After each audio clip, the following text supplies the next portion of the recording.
자, 요번에, 배울 상품은 이제 여러분들도 많이 들어보셨을 거예요. 이제 생활용 숙박시설이다. 그래서 소위 말해서 이제 우리는 생숙이다 이렇게 표현을 하는 건데, 이건 뭐냐면 서비스 레지던트다 이렇게 보시면 돼요. 외국에서의 정확한 명칭은 서비스 레지던스 호텔. 그러니까 쉽게 말해서 거주를 할 수 있는 호텔과 같은 시설이다.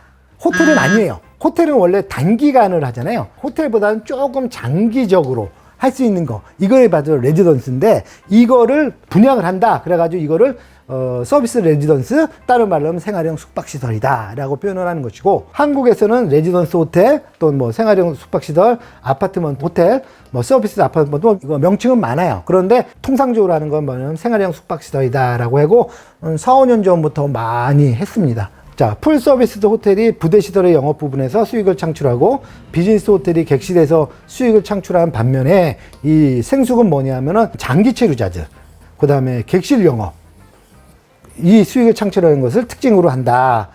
그 다음에 한국에서 생활형 숙박시설은 호텔은 아니고, 그렇다고 오피스텔도 아닌 어떤 중간적인 개념으로 사용한다. 그래서 호텔보다는 오피스텔에 가깝다. 왜 그러면 거주를 하기 때문에 실제는 오피스텔에 가깝거든요. 근데 어떤 서비스나 이런 면에서는 또 호텔 쪽도 상당히 편리성이 있어요. 왜 그러냐면 서비스 레지던스, 그 생숙에는 운용 관리 업체가 들어오다 보니까는 이 운용 관리 업체들이 뭐를 하냐면 그 시니어즈 서비스를 하거든요. 그래가지고 예를 들어 뭐 조식이라든지 아니면 뭐 세탁물이라든지 이와 같은 기타 이제 호텔에서 받을 수 있는 서비스들을 제공하는 경우들이 많거든요. 근데 물론 당연히 이건 또 비용이 들죠.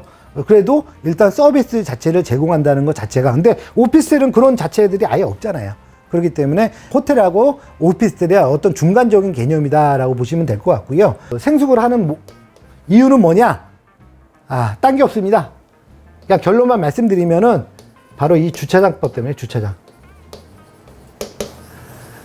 우리나라에서 짓는 모든 건축 대상물 중에 가장 주차 혜택을 많이 받는 게 바로 생활형 숙박시설이에요. 그러다 보니까는 뭐 아파트, 오피스텔보다도 훨씬 더 낮고요. 그 다음에 주택 중에서 가장 주차장 면적이 작다고 할 수 있는 도시형 생활주택보다도 생활형 숙박시설은 더 낮습니다. 주차장 비율이.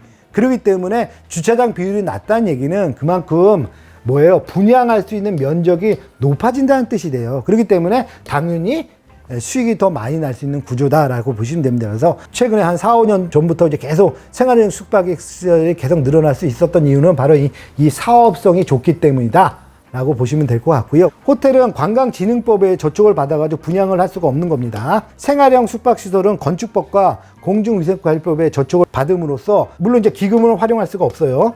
이거는 뭐 PF나 이런 것 쪽으로 활용을 해야 되는 것이고, 그러다 보니까 분양이 가능합니다.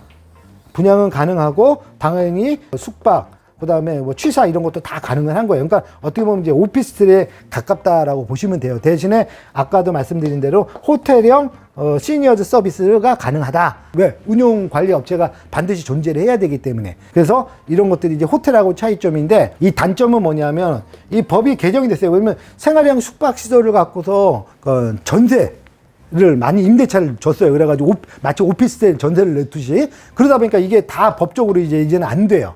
작년에 법이 개정이 돼갖고 이제 생활형 숙박시설은 쉽게 말해서 임대차를 할 수 없게끔 그렇게 법적으로 만들었습니다. 그리고 뭐냐면 반드시 생활형 숙박시설은 개인이 이 운영을 할 수가 없어요. 바로 운영 주체를 선정을 해가지고 이 운영 주체에서 하게끔 위탁을 시켜줘야 됩니다. 그래가지고 운영 주체에서 쉽게 말해서 뭐냐면 에어비앤비 영업하듯이 그런 식으로 하는 거예요. 원래 법적으로 이렇게 돼 있어요. 그런데 이제 그동안 사실 안 했던 거거든. 오피스텔처럼 그냥 전세를 주고서 가고 월세를 받고 막 이런 식으로 했거든. 근데 이제 이런 것들이 다 법이 개정이 되면서 못하게 막아버렸습니다. 그래서 생활형 숙박시설을 기존에 갖고 계신 분들이 이제는 이제 출구 전략을 어떻게 짤 거냐가 이제 고민스러워지는 거예요. 그래서 향후에도 생활형 숙박시설 이제 분양을 하는 것이 있겠지만은 그럴 때 이 운영 주체가 정확하게 정말 잘하느냐. 운영 주체가 잘 관리를 해가지고 운영을 한다. 그럼 나한테 당연히 이익이 나오는 거예요. 물론 이제 운영 주체에 대한 이제 수주를 줘야겠지만은 그만큼 되는데, 이 운영 주체가 그럴 만한 커리어가 없다, 레퍼런스가 없다라고 한다면 고민을 좀 하셔야 돼요. 그렇기 때문에 분양 받을 때는 단순히 뭐 분양 대행사에서 명목상 수익률 보는 거, 그거는 사실 의미가 없습니다. 중요한 건 뭐냐면 실제적으로 그렇게 가능한지 여부를 따져봐야 되고 그거를 운영할 수 있는 운영관리 주체가 어떤 회사고 어떤 레퍼런스를 갖고 있고 어떻게 현실적으로 지금 수익을 창출하고 있는지를 이런 것들을 면밀하게 검토한 이후에 투자를 검토를 하셔야 돼요. 안 그러면 무조건 했다가 하면 나중에 이거는 정말 애물단지가 될 수도 있다라는 거를 반드시 명심을 하셔야 됩니다. 분명하게 말씀드리는 거는 생수군 오피스텔이 아닙니다. 법의 저촉을 많이 받는다는 거예요. 그렇기 때문에 오피스텔처럼 생각해서 투자한다 그러면 큰 오산입니다. 생활형 숙박시설은 다음과 같은 법률에 보면 뭐 건축법, 그 다음에 공중위생관리법, 뭐 건축물 분야에 관한 뭐 법률, 뭐 이건 뭐 큰 의미가 없는 얘기고요. 예, 구분 듣기 가능하죠. 쉽게 말해서 뭐예요? 구분 소유권 분양한다는 얘기예요. 그 다음에 주택으로 분류되지 않아 분양권 전매의 대상은 아니다. 이런 것들은 되게 혜택이 있죠. 근데 사용은 마치 오피스텔처럼 사용하고 있잖아요. 그러니까는 그동안 사실 혜택을 받았던 거예요. 생활형 숙박시설은 주택이 아니에요. 주택이 아님에도 불구하고 주택처럼 세를 놨단 말이에요. 그래서 거기다 수익을 창출했는데 이제는 이게 안 된다는 거. 법적으로 저촉을 받는다는 거. 그래서 다주택 중과 대상도 아니고 LTV 규제 대상도 아니다. 이게 사실 혜택이었던 건데 사실 이제는 이제 주택처럼 하는 거는 이제 어려워졌다라고 보시면 되고요. 주택임대사업자 등록이 아닌 숙박업 사업자 등록을 해야죠. 왜? 이거는 주택이 아닌 숙박업이니까. 숙박시설이에요. 쉽게 말해서 숙박시설. 네, 그렇기 때문에 따라서 주택임대소득 비과세 혜택을 받을 수도 없고 당연히 주택이 아니니까 이런 혜택은 없는 거고요. 그 다음에 숙박업 영위에 따른 부가가치세라든지 소득세 신고 납부 의무가 있으며 공중위생관리법상의 규제를 받는다. 뭐 청약통장 필요 없고 뭐 종합부동산의 대상도 아니다. 뭐 이런 건 혜택이 있는데 사실 이런 거를 이 세금 혜택을 받자고 이거 투자한다는 건 사실 말이 안 되는 얘기고요. 투자 수익률이 과연 정상적으로 올라올 수 있고 그다음에 내가 처분하고 싶을 때 이 엑시트 전략이 제대로 될 수 있는지 이거를 반드시 체크를 하신 다음에 투자 여부를 검토하셔야 되는 거예요. 왜? 이건 주택이 아닌 쉽게 말해서 뭐예요? 숙박시설이기 때문에. 그러면 그동안 왜 4, 5년 동안 그렇게 전국적으로 많이 쏟아졌느냐? 주로 이제 어디든 많이 쏟아졌냐면 이제 송도, 인천, 그 다음에 저기, 강원도, 강릉 이쪽, 속초, 제주도, 이런 쪽에서 많이 나왔어요. 왜? 사업 시행자들이 왜 갑자기 그럼 생활 숙박시설에 관심을 갖고 분양을 쏟아져 나왔느냐? 주차 대수 제한이 오피스텔 2분의 1이 불과하다. 제가 앞에서 말씀드렸죠. 우리나라에서 분양하는 모든 건축 대상물들 중에 통틀어서 제일 주차장법이 완화가 된 게 바로 뭐다? 생활형 숙박시설이다. 주차 대수 확보에 따른 매출액 감소를 줄일 수 있다. 그 얘기는 반대로 뭐예요? 수익률을 최대한 높일 수 있기 때문에 그동안 시행사들에서 선호를 했던 거예요.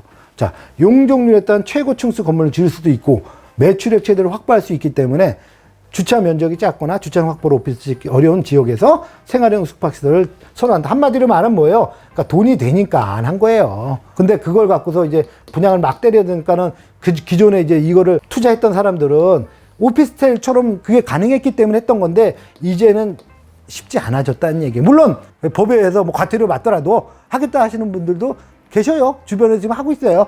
근데 결코 뭐 바람직한 현상은 아니죠. 그럼 뭐 개별적으로 알아서 판단하셔야 되는 문제고요. 통상 호텔은 부동산 금융이 안 된다는 점을 왜 금융이 안 되냐? 기금을 활용해서 짓기 때문에 그래요. 그리고 분양이 안 되기 때문에요. 즉 쉽게 말해서 뭐냐 운용수익 사업이란 얘기예요. 호텔은 쉽게 말해서 뭐 10년, 20년 그 수익률을 해가지고 이걸로 갖고서 나중에 이제 통매각을 하다 보니까 규모가 어마어마하게 크잖아요. 그러니까 개인이 할 수가 없는 거였어요. 근데 이거를 분양, 구분 소유권은 다 쪼개서 팔 수 있다라는 메리트가 있다 보니까 개인들이 사실 투자를 많이 했던 부분인 것입니다. 그래서 분양이 가능하다는 것이 메리트가 됐던 것이고 오피스텔보다도 주차가 감소되니까 그만큼 수익률을 더 높일 수 있다는 거. 그래서 이런 식으로 했던 거예요. 그래서 하지만 중요한 것은 생활형 숙박시설은 개발 분양을 받아도 위탁 운영회사의 운영을 맡겨야 된다. 이건 의무사항이에요. 의무. 그동안 사실 안 했어요. 그냥 개별적으로 세를 놓고서 막 했었단 말이에요. 근데 이제는 그렇게 하면 안 돼요. 법에 저촉이 된다는 얘기죠. 이 생활형 숙박시설을 투자를 검토하려면 반드시 이 운영관리업체가 어떠한 회사인지를 반드시 검토를 하셔야 돼요. 그래서 예전에 대기업에서 이 생활형 숙박시설에 진출을 하면서 뭐라고 했었냐? 10년 동안 운영 수익을 보장한다라는 이런 문구까지도 걸어가지고 분양을 때렸어요. 예를 들어가지고 5% 운영 수익을 10년 동안 보장을 하겠다. 일반 분들한테는 사실 솔깃하거든요, 그게. 근데 문제는 뭐냐면 이 시공사랑 이 운영 주체가 달라요. 같은 회사가 아니란 말이에요. 시공사는 대기업이 당연히 하니까는 그 브랜드를 믿고서 하겠죠. 브랜드를 간판에 얻고 가는, 분양을 받는 거니까. 문제는 뭐냐면 운영관리회사가 그 시공사가 아니란 얘기예요. 운영관리회사는 다른 회사예요. 다른 회사. 별개의 회사. 그리고 대부분 대기업이 아닌 전문 업체인데 아무래도 자금력이나 이런 것들이 많이 떨어질 수밖에 없죠. 과연 그런 업체에서 운용이 잘 돼가지고 그래서 수익률 맞추는 건 어렵지는 않았을 거예요. 근데 만약에 최근에 이런 사태 때문에 운용이 안 된다. 그럼 어떻게 할 거냐 이거예요. 호텔이나 이런 숙박시설이 사실 제일 타격받은 게 그거 아닙니까? 이동이 안 되니까. 이럴 경우에 그래가지고 이 운영 관리 주체 업체들이 수십 군데가 부도가 나버렸어요 지금. 그런 업체에서 10년을 과연 운영 수익을 보장한다고 해서 그 보장이 무슨 의미가 있냐는 거죠. 휴지 조각이 된다는 얘기예요. 물론 이제 소송을 해야 되는데 문제는 뭐냐면 그런 그 운영 관리 업체가 소송에서 이긴다 한들 반환해줄 돈이 없는데 어떡할 겁니까 그걸. 예, 이건 별개잖아요. 그렇기 때문에 이 운영 관리 업체가 어떤 자금 상황이고 어떤 레퍼런스가 있는지는 반드시 검토를 하셔요. 절대 이 시공사의 브랜드를 믿고서 한다라고 한다는 거는 큰 오산인 겁니다. 그건. 즉 오피스텔과 같이 임차인으로부터 월세를 받을 수 있었으나 운영 관리 업체가 이제는 뭐 10일, 15일, 뭐 단기 체류 이런 걸로 해가지고 운영을 해야 되니까 쉽게 말해서 에어비앤비라고 생각하시면 돼요. 그렇게 해서 운영을 하지 이거를 뭐 정기적으로 계약서를 써가지고 뭐 1년, 6개월 이런 식으로 할 수가 없어요. 네, 그렇기 때문에 이런 이 운영에서의 레퍼런스 이런 것들을 잘 보시길 바라고요.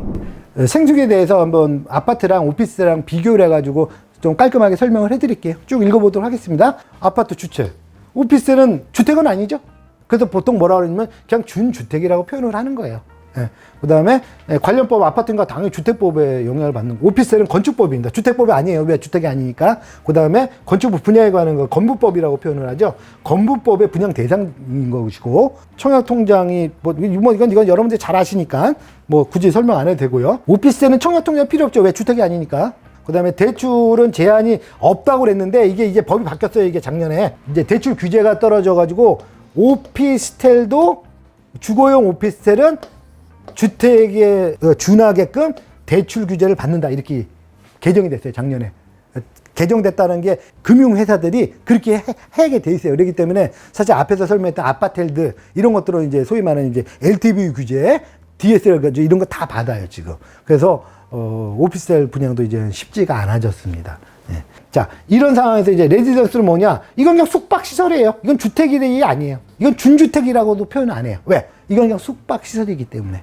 근데 그동안 우리가 이거를 그냥 전세 월세를 주면서 그냥 오피스텔처럼 썼던 거예요. 그동안. 관행처럼. 근데 이거는 법적으로 아닙니다. 시설이니까 건축법에 영향을 받아야 되고요. 그 다음에 건부법의 분양 대상이고요. 그 다음에 공중위생관리법. 호텔, 모텔 같은 건 다 공중위생관리법에 들어가잖아요. 그래서 똑같이 숙박시설이기 때문에 거기에 저촉을 받고요. 그 다음에 당연히 청약통장 같은 건 필요 없어요. 대출 뭐 제한은 없는데 대출을 빵빵 해주진 않더라고. PF 대출을 많이 해줬는데 요즘은 또 쉽지 않다고 그러더라고. 왜? 너무 과잉이 됐다. 그렇게 생각을 하더라고요. 그래서 당연히 뭐 전매 제한 이런 건 제한이 없고. 그래서 다시 한번 말씀드리면 아파트는 뭐예요? 주택. 오피스텔은 주택은 아니나 주택이 준한다 해서 준주택. 레지던스는 아예 주택하고는 상관없는 숙박시설. 이렇게 여러분들이 머릿속에 딱 기억을 하시면은 틀리지 않을 것입니다.